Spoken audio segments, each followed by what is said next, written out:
Assalamualaikum warahmatullahi wabarakatuh. Perkenalkan nama saya Muhammad Farhan Lapsi dari kelas CD dengan NIM 256120101094. Pada kesempatan kali ini, saya akan menjelaskan materi akuntansi tentang persediaan. Dalam akuntansi, persediaan adalah barang atau bahan yang dimiliki perusahaan untuk dijual kembali atau digunakan dalam proses produksi dengan bertujuan untuk memperoleh keuntungan. Pengertian singkatnya itu adalah persediaan adalah aset lancar yang akan dijual atau dipakai dalam kegiatan usaha sehari-hari. Di sini ada pengendalian persediaan, dan di bawahnya ada dua faktor pengendalian persediaan, yaitu yang sebelah kiri adalah melaporkannya dengan benar dalam laporan keuangan, dan sebelah kanannya yaitu adalah melindungi persediaan dari kerusakan atau pencurian. Melindungi persediaan, pengendalian atas persediaan harus segera dimulai saat persediaan diterima. Dokumen berikut merupakan dokumen yang sering digunakan untuk pengendalian persediaan, yaitu adalah pesanan pembelian, yang kedua ada laporan penerimaan, yang ketiga ada faktur pemasok.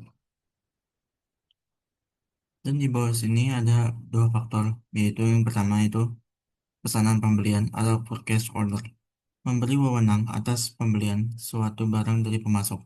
Dan yang kedua ada laporan penerimaan atau receiving report. Harus dilengkapi sebagai catatan awal penerimaan persediaan. Tindakan-tindakan pengamanan untuk mencegah kerusakan persediaan dan pencurian oleh pelanggan atau karyawan. Sistem pengendalian persediaan dibagi menjadi dua macam, yaitu yang pertama ada preventif, yaitu pencegahan, dan yang kedua ada detektif, yaitu mencari kebenaran. Dan di bawahnya ini adalah cara-cara untuk mengamankan persediaan, yaitu salah satunya ada menyimpan persediaan di area dengan akses terbatas. Yang kedua ada barang berharga disimpan dalam lemari terkunci. Dan yang ketiga atau yang terakhir, menggunakan cermin dua arah, kamera, dan penjaga keamanan untuk mengamankan persediaan. Melaporkan persediaan. Perhitungan fisik persediaan atau jumlah persediaan harus dilakukan mendekati akhir tahun. Pastikan kuantitas persediaan yang dilaporkan dalam laporan keuangan akurat. Biaya perolehan persediaan dimasukkan ke dalam laporan keuangan menggunakan satu dari tiga asumsi arus biaya persediaan. Di sini ada asumsi-asumsi arus biaya persediaan. Masalah akuntansi muncul saat barang yang identik diperoleh dengan biaya berbeda pada periode tertentu. Saat suatu barang dijual, perlu dilakukan penentuan biaya per unit dengan menggunakan asumsi arus biaya dan metode biaya persediaan terkait. Dan di bawahnya ini ada asumsi arus biaya. Yang pertama itu ada arus biaya dimulai dengan urutan terjadinya biaya. Dan yang kedua ada arus biaya merupakan rata-rata seluruh biaya. Nah, ada dua metode biaya persediaan. Yang pertama itu masuk pertama, keluar pertama, atau bisa disingkat dengan FIFO. Barang dibeli masuk pertama dan keluar pertama, dan saat barang dijual. Dan di sebelah kanannya ada biaya rata-rata tertimbang. Barang dibeli masuk pertama, dan barang dijual itu masuk ke tidak keluarnya tidak pertama. Ilustrasi asumsi arus biaya persediaan. Asumsikan tiga unit identik dari barang X dibeli selama bulan Mei. Pada bulan Mei tanggal 10, pembelian satu unit biayanya 9.000. Pada tanggal 18, pembelian satu unit biayanya itu 13.000. Pada tanggal 24, pembeliannya itu satu unit dan biayanya itu adalah 14.000. Jadi totalnya itu ada 30, ada 3 unit dan biayanya itu adalah Rp36.000. Harga rata-rata per unitnya itu adalah Rp12.000 karena 36.000 itu dibagi dengan 3 unit. Asumsikan satu unit dijual senilai Rp20.000 pada 30 Mei.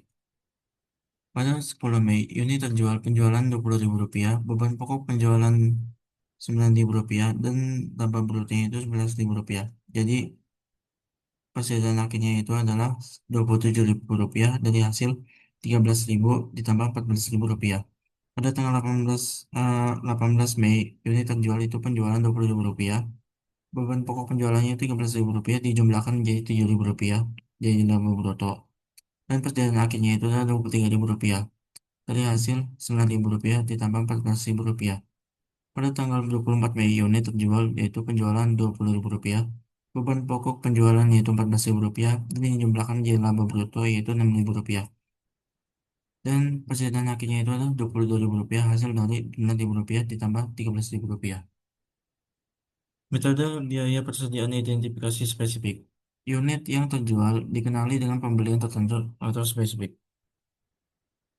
Persediaan akhir terdiri atas banyaknya unit yang tersisa dalam persediaan.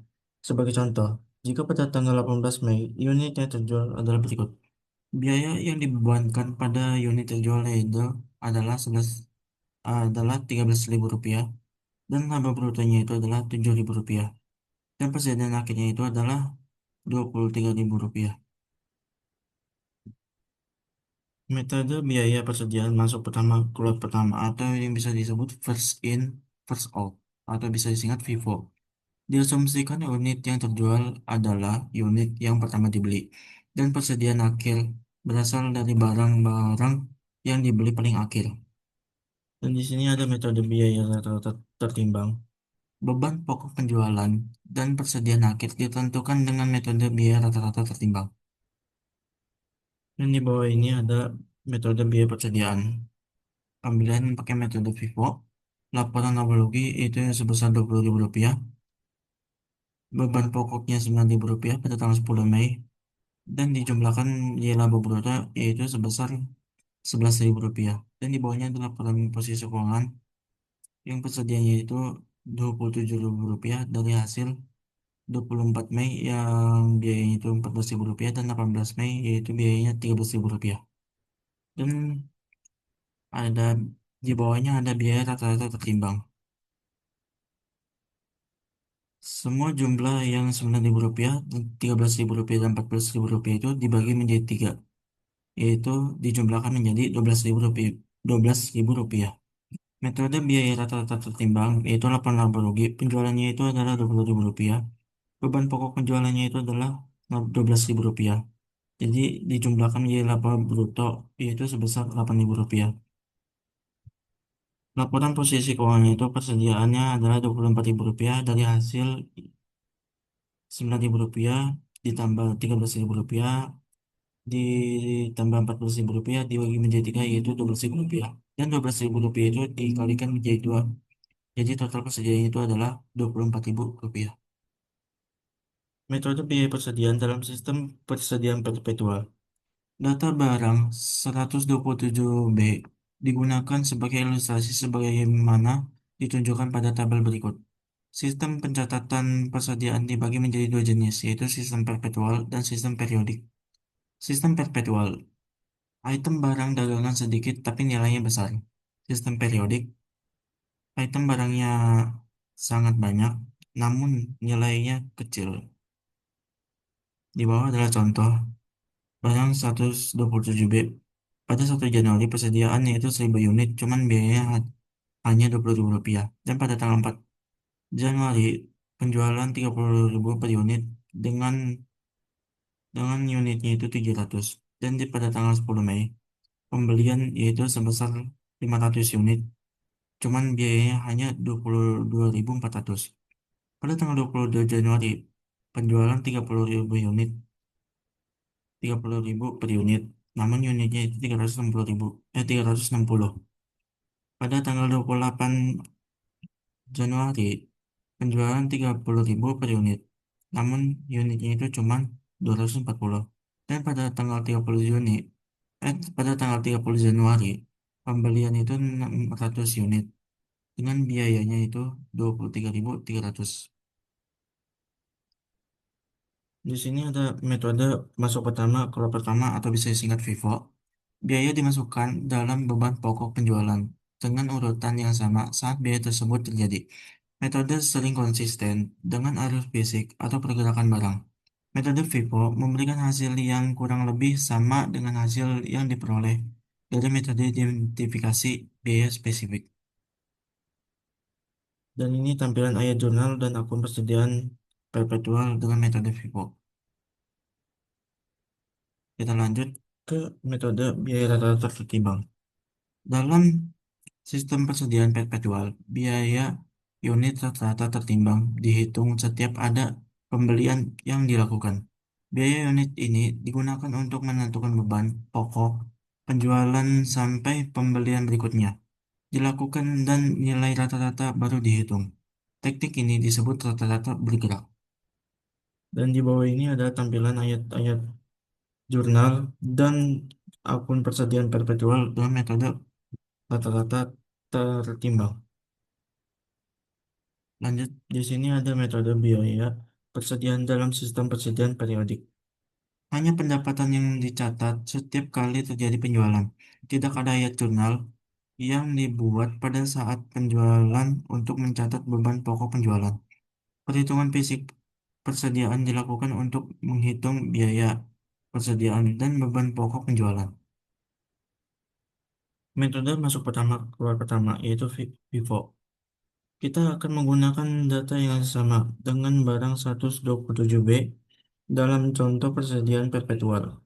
Persediaan awal dan pembelian barang 127B pada bulan Januari adalah sebagai berikut. Pada tanggal 1 Januari, persediaannya itu 1000 unit dan biayanya itu biaya per unitnya itu adalah 20.000. Jadi totalnya itu adalah 20 juta rupiah. Dan pada tanggal 10 Januari, pembeliannya itu 500 unit dan biayanya itu 22.400 per unit. Jadi total biayanya itu adalah 11.200.000 rupiah. Dan pada tanggal 30 Januari, pembeliannya itu 600 unit. Dan biaya per unitnya itu adalah 23.300.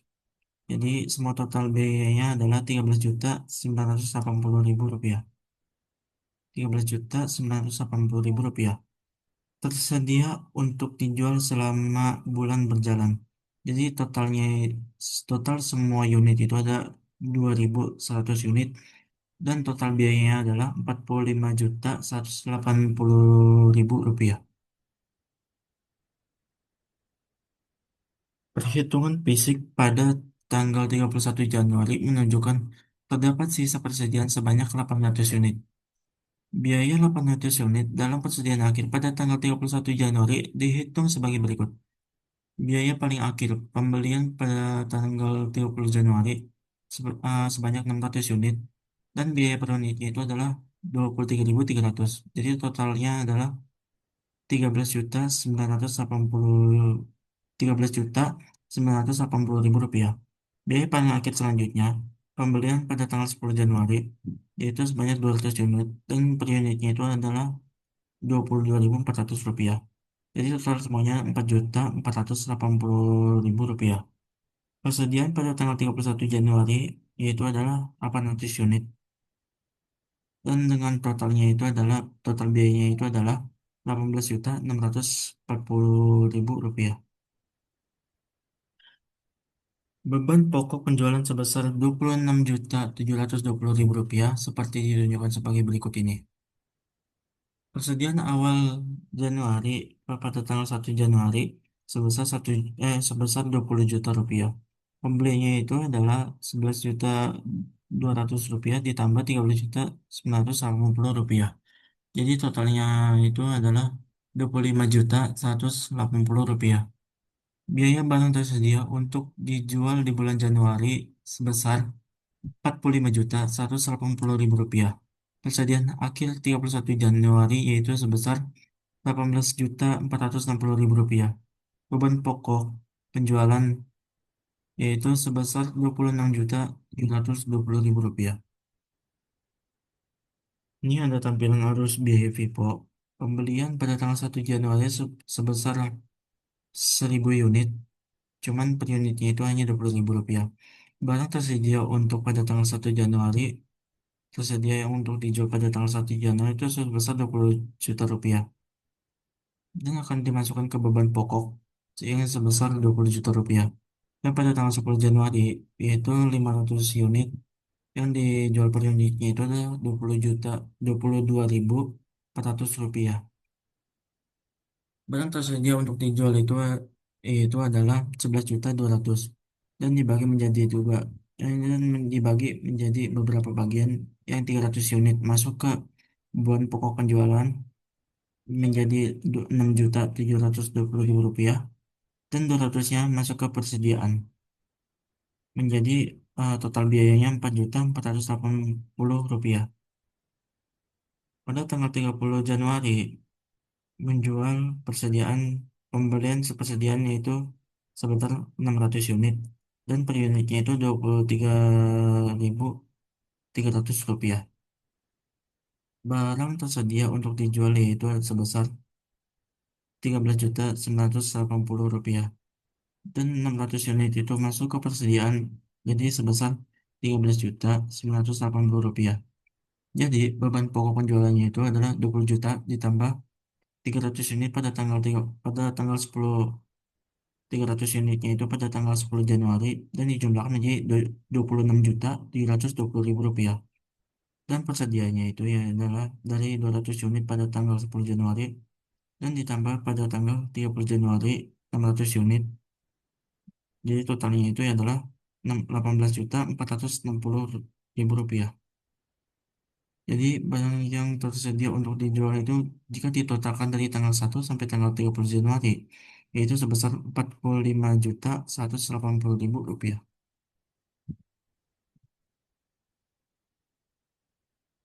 Di sini ada metode biaya rata-rata tertimbang. Biaya unit rata-rata tertimbang dihitung dengan cara berikut. Biaya rata-rata tertimbang sama dengan total biaya unit yang tersedia untuk dijual dan unit tersedia untuk dijual. Metode biaya rata-rata tertimbang. Data barang 127B akan digunakan sebagai berikut. Biaya unit rata-rata tertimbang sama dengan total biaya unit tersedia untuk dijual dan unit tersedia untuk dijual, yaitu 45.180.000 rupiah dan 2.100 unit dan 21.510 per unit itu dibulatkan. Biaya pada persediaan akhir 31 Januari adalah sebagai berikut. Persediaan awal 1 Januari yaitu sebesar 20 juta rupiah. Pembeliannya adalah 11.200.000 rupiah ditambah 13.980.000 rupiah. Jadi totalnya itu adalah 25.180.000 rupiah. Biaya barang tersedia untuk dijual di bulan Januari itu sebesar 45.180.000 rupiah. Persediaan akhir 31 Januari yaitu sebesar 17.208 rupiah. Dan beban pokok penjualannya itu jika dijumlahkan semuanya itu sebesar 27.972.000 rupiah. Membandingkan metode biaya persediaan FIFO dan persediaan rata-rata tertimbang biasanya akan menghasilkan jumlah yang berbeda untuk beban pokok penjualan, laba bruto, laba neto, dan persediaan akhir.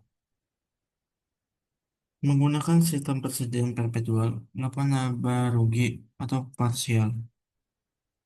Kalau misalkan kita lihat menggunakan metode FIFO, penjualannya itu 39 juta rupiah, beban pokok penjualannya itu 26.720.000 rupiah, dan laba brutonya itu adalah 12.280.000 rupiah dan persediaan pada akhir Januari pada tanggal 31 Januari yaitu sebesar 18.460.000 rupiah.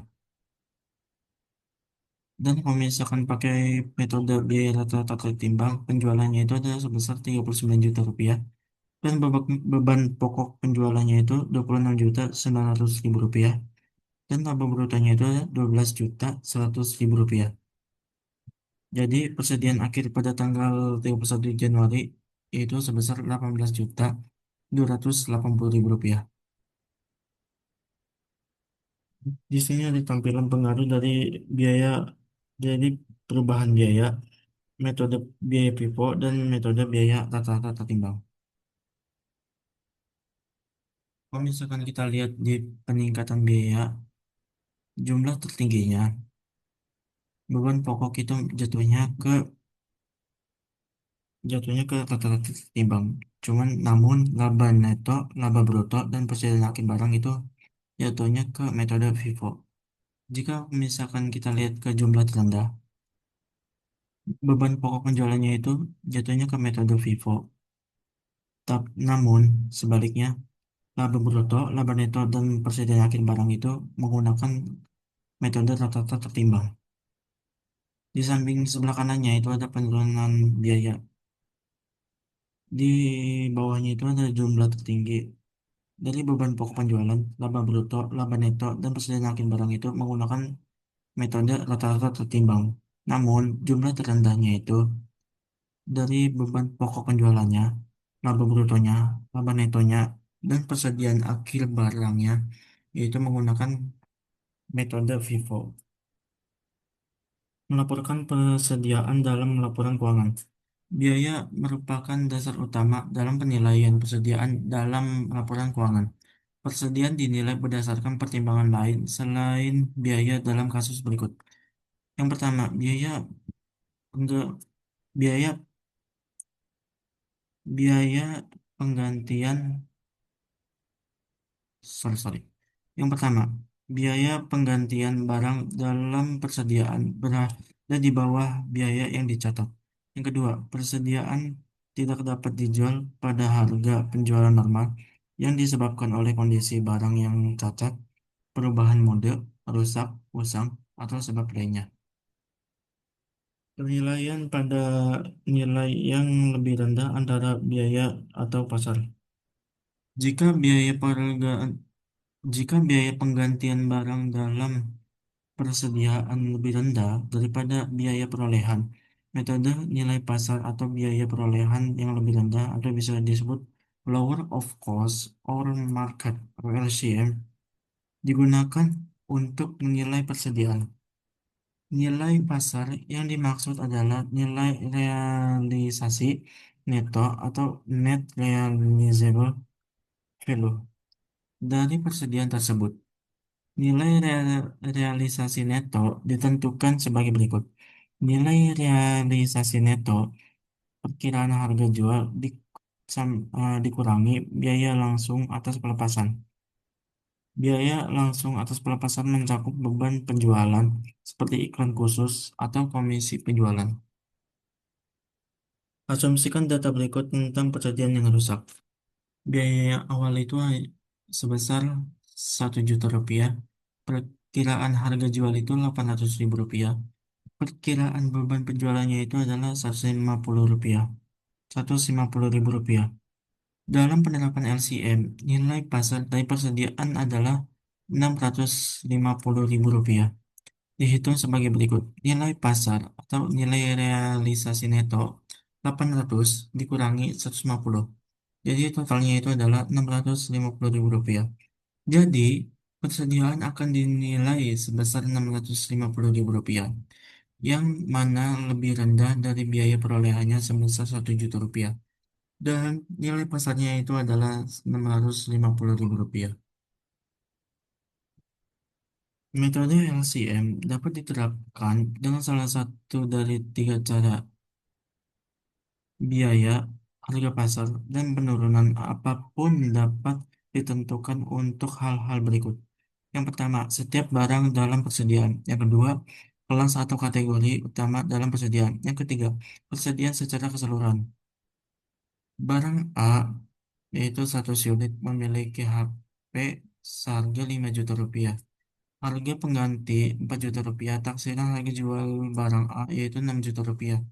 Biaya penjualannya itu adalah sebesar 500 ribu rupiah. Margin labanya diperkirakan 10%. Berapa nilai persediaan yang seharusnya disajikan di LPK? Jawabnya itu adalah pada harga jualnya itu dikurangin dengan biaya penjualan. Jadinya hasilnya itu aja 5.500.000 rupiah. Dan batas bawahnya itu PA dikurangin ML sama dengan 55 juta dikurangi 600.000 rupiah. Jadi totalnya itu adalah 4.900.000 rupiah. Harga pasarnya itu adalah 4.900.000 rupiah. LCM sama dengan Rp54.900.000. Selisihnya itu adalah Rp100.000. Penyesuaian. Penyesuaiannya itu adalah kerugian atas nilai persediaan pasar dengan harga HP yang dimilikinya itu sebesar Rp5 juta. Persediaan laporan di laporan posisi keuangan. Persediaan biasanya disajikan di bagian aset lancar dalam laporan posisi keuangan. Hal ini, hal-hal berikut juga dilaporkan. Hal-hal berikut juga dilaporkan. Satu, metode untuk menghitung biaya persediaan, yaitu FIFO atau biaya rata-rata timbang. Yang kedua, metode penilaian persediaan atau biaya atau nilai pasar atau biaya yang lebih rendah. Persediaan di laporan posisi keuangannya itu pada copy laporan posisi keuangan pada 31 Desember 2016. Aset lancarnya itu aset lancarnya itu adalah kas dan setara kas itu sebesar Rp235 juta. Investasi perdagangannya itu adalah Rp427, ditambah penyisihan penilaian untuk investasi perdagangan itu sebesar Rp45 juta. Jadi kalau misalkan ditotalkan menjadi Rp465 juta. Piutang usahanya itu sebesar Rp305 juta dan dikurangi penyisihan piutang usaha sebesar Rp12.300.000. Jika kalau misalkan dijumlahkan atau dikurangi jadi sebesar Rp292.700.000. Persediaan nilai yang lebih rendah antara biaya itu atau metode PIPO atau bisa disebut nilai pasar itu sebesar Rp120 juta. Di sini ada tampilan pengaruh kesalahan persediaan terhadap laporan laba rugi periode berjalan. Pengaruh laporan laba rugi. Kesalahan pada persediaan itu persediaan awal itu kurang catat dan lebih catat. Dan persediaan akhirnya itu adalah kurang catat dan lebih catat. Dan program beban pokok penjualannya itu adalah kurang catat dan lebih catat pada awal, dan di akhirnya itu adalah lebih catat dan kurang catat. Di laba brutonya itu adalah pada awalnya lebih catat dan kurang catat, dan persediaan akhirnya itu adalah kurang catat dan lebih catat. Di laba netonya itu pada awalnya itu adalah lebih catat dan kurang catat, dan persediaan akhirnya itu adalah kurang catat dan lebih catat. Dan ini adalah tampilan pengaruh kesalahan persediaan untuk laporan laba rugi selama 2 tahun. Kita lanjutkan. Pengaruh kesalahan persediaan pada laporan posisi keuangan periode berjalan yaitu adalah pengaruh kesalahan persediaan pada laporan posisi keuangan periode berjalan, yaitu kesalahan persediaan akhirnya itu adalah lo kurang catat dan lebih catat, persediaan dagang itu kurang catat dan lebih catat, dan aset lancarnya itu kurang catat dan lebih catat, dan total asetnya itu kurang catat dan lebih catat, dan ekuitas pemilik atau modalnya itu kurang catat dan lebih catat. Analisis dan interpretasi keuangan. Persediaan harus tersimpan dengan cukup untuk memenuhi kebutuhan pelanggan agar mencegah terjadinya kehilangan penjualan. Terlalu banyak persediaan mengurangi likuiditas perusahaan yang dapat digunakan untuk meningkatkan kegiatan operasional. Kelebihan persediaan meningkatkan beban penyimpanan dan pajak properti. Kelebihan persediaan meningkatkan risiko kerugian akibat penurunan harga, kerusakan, atau perubahan selera pelanggan. Perputaran persediaan mengukur hubungan antara volume barang terjual dan jumlah persediaan yang dimiliki selama periode tertentu. Semakin besar perputaran persediaan, maka pengelolaan persediaan semakin efisien dan efektif. Perputaran persediaan itu sama dengan beban pokok penjualan dan persediaan rata-rata. Perputaran persediaan pada PT Matahari Dept Store Tbk. Dalam jutaan rupiah, pada tahun yang berakhir itu 2016, beban pokok penjualannya itu adalah sebesar 3.685.279 rupiah. Persediaan awal tahunnya itu 1.7.811.000 rupiah. Dan akhir tahunnya itu sebesar 995.276 rupiah. Dan persediaan rata-ratanya itu adalah persediaan awal tahun dikurangi persediaan akhir tahun dan persediaan awal tahun ditambah persediaan akhir tahun dan dibagi dua. Jadi total persediaan rata-rata itu adalah 1.1543,5. Dan perputaran persediaannya itu adalah 3 juta beban pokok beban pokok penjualan dibagi dengan hasil persediaan rata-rata dan dijumlahkan menjadi 3,7. Dan sama halnya juga dengan di tahun 2015. Jumlah hari penjualan dalam persediaan. Ukuran kasar atas selamanya waktu yang diperlukan untuk memperoleh menjual dan mengganti persediaan. Beban pokok penjualan harian rata-rata ditentukan dengan membagi beban pokok penjualan dengan 365. Jumlah hari penjualan dalam persediaan itu sama dengan persediaan rata-rata dan beban pokok penjualan rata-rata harian. Jumlah harian dalam persediaan yaitu jumlah hari penjualan dalam persediaan untuk matahari dihitung sebagai berikut. Pada tahun 2016, beban pokok penjualannya itu adalah 3.685.279 rupiah. Dan beban pokok penjualan harian rata-ratanya itu adalah beban pokok penjualan dibagi dengan 365 hari, yaitu menjadi 10.096,7. Dan persediaan rata-ratanya itu adalah 1.708.11 rupiah ditambah 995.276 rupiah dan dibagi dua, yaitu hasilnya adalah 1.001.543,5. Jumlah hari penjualannya itu dalam persediaan adalah hasil persediaan rata-rata dibagi dengan hasil beban pokok penjualan harian rata-rata dan hasilnya itu adalah 99,2 hari. Dan begitu juga pada tahun 2015. Matahari versus PT Sepatu TBK. Pada perputaran persediaan pada PT Matahari yaitu hanya 3,7 dan jumlah hari penjualan dalam persediaan itu hanya 9,2 hari. Dan versus PT Bata itu perputaran persediaannya itu 1,9 dan jumlah hari penjualan dalam persediaan itu 195,1 hari. Penampilan memperkirakan biaya persediaan. Di sini ada dua metode, yaitu metode retail dan metode laba bruto. Metode persediaan retail diterapkan dengan cara berikut. Langkah pertama, hitung jumlah persediaan tersedia untuk dijual pada biaya atau at cost dan pada harga retail.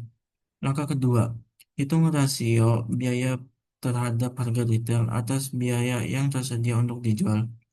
Langkah ketiga, hitung persediaan akhir pada harga retail dengan mengurangkan penjualan dari persediaan tersedia untuk dijual pada harga retail.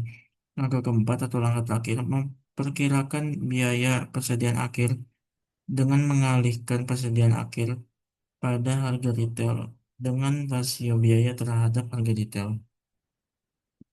Dan ini adalah tampilan untuk menentukan persediaan dengan metode retail. Lanjut, di sini ada metode laba bruto untuk mempersiapkan biaya persediaan. Metode laba bruto diterapkan dengan cara sebagai berikut. Langkah pertama, Hitung jumlah persediaan tersedia untuk dijual pada biaya atau at cost. Angka kedua, hitung perkiraan laba bruto dengan mengalihkan penjualan dengan persentase laba bruto. Angka ketiga, hitung perkiraan beban pokok penjualan dengan mengurangkan perkiraan laba bruto dari penjualan. Dan angka terakhir atau angka keempat, perkirakan biaya persediaan akhir dengan mengurangkan perkiraan beban pokok penjualan dari persediaan tersedia untuk dijual. Dan seperti inilah tampilan memperkirakan persediaan dengan metode laba bruto. Mungkin cukup sekian dari saya. Saya akhiri. Mohon maaf jika ada penjelasan yang kurang dipahami atau kurang jelas. Mohon dimaafkan. Saya akhiri. Wassalamualaikum warahmatullahi wabarakatuh.